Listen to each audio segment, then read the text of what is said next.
Hello my friends, welcome to the channel. In this video I'm going to tell you why 2000 to 2006 Silverados GMT 800 platform is the best Chevy truck ever made.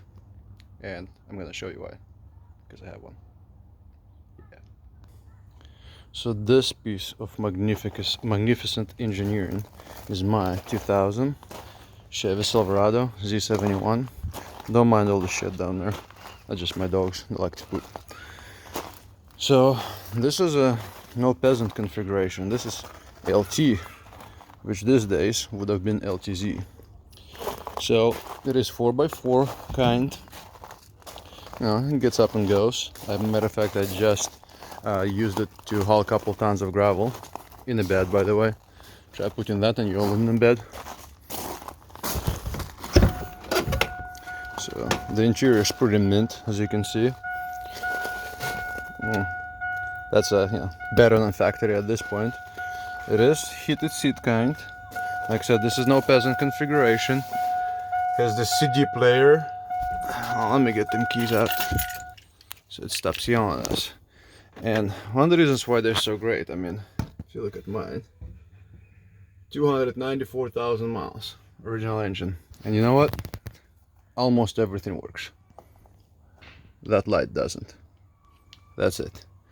4x4 works, air conditioning works, cruise control works, backlight works. It's been used to haul shit.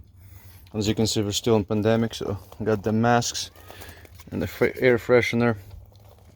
Got them husky mats. So yeah, the engine on this guy is 5.3, and again, it doesn't skip a beat. But of course, with something with almost 300,000 miles, I mean 5,000 miles away from 300,000 miles, you gotta maintain it. But all this truck gets is oil changes every 3,000 miles, 5W30, non-synthetic kind, just regular stuff. Air filters like every 10-15,000 miles.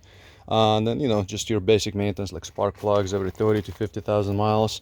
And whenever something breaks, you fix it. Like, for example, oxygen sensor on the driver's side, bank 1 went out, had to fix it. Then my oil pressure gauge is doing this. That means that's a sending unit, so gonna replace that. I noticed it's been riding a little bit jittery, and then I noticed that the shock is pretty much blown and licked out. Actually, on both sides, this front and that rear, both of them seem to be shut. So gotta replace all 4 shocks, and then pretty much keep on driving it. And we're gonna see if we can make it past 300,000 miles, but so far it seems like it would have no issues. Let me fire this up for you. I mean, there is rattles and noises, but it runs great. As you can see. And that's with air conditioning on. Runs, drives, idles, good oil pressure. Again, the needle, it shows accurate most of the time, but sometimes it does like this, really fast. That usually means your sending unit's going out.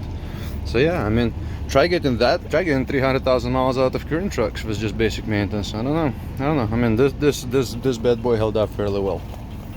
Alright guys, hopefully you enjoyed this video, and thumbs up if you like it, thumbs down if you don't like it, and subscribe if you didn't. Alright, have a good day.